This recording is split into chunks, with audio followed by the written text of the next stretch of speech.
You are looking at Julian's pronunciation guide, where we look at how to pronounce better some of the most mispronounced words in the world, like this other curious word. But how do you say what you're looking for today?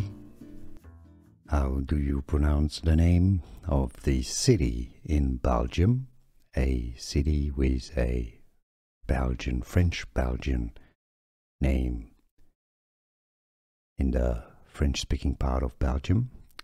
So in French it is said as Dinant, Dinant. The T is silent, and you have these A-N together at the end that form the sound on. Dinant. So it's almost like on, but it's more on. So Dinant, Dinant, or in French, Dinant, Dinant.